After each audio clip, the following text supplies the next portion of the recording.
David was my husband.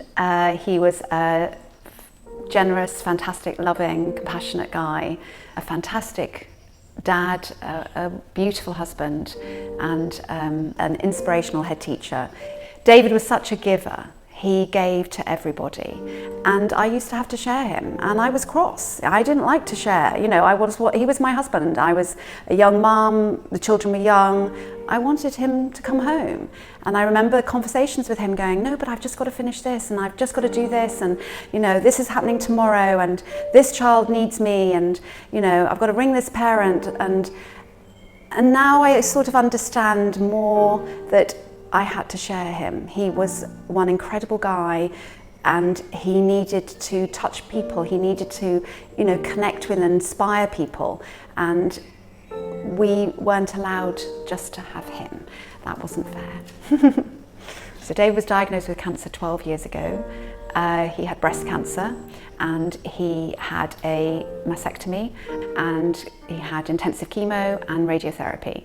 And then they told him that he was in remission.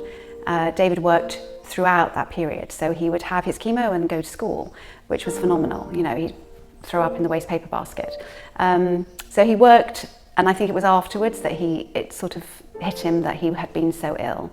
He knew he wasn't, but in his head he was immortal. He was never going to have any affliction. He wasn't going to die. It wasn't something that even crossed his mind. And I think his belief in God was challenged at that time because, you know, it didn't feel fair. It felt very unfair. When the cancer came back a second time and had gone to his chest, lungs and spine, the diagnosis was terminal, and it was a much harsher diagnosis.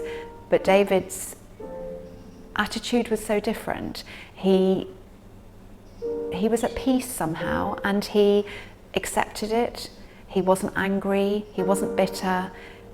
He would say to me, the cancer is a blessing, which I would find very challenging. But he said it's given me a new perspective, and I realised how lucky I was and how blessed I am.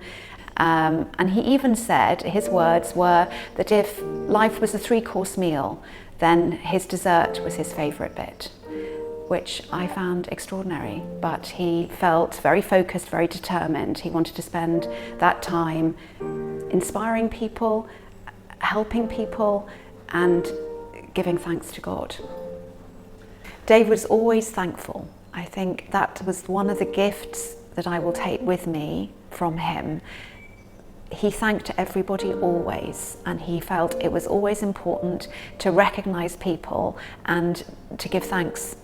And when he was diagnosed, when he had his terminal diagnosis, it galvanised him into writing letters, and he felt an urgency to actually put pen to paper and thank people for what they had done for him in his life. And it was like a mission. He needed to write and thank everybody.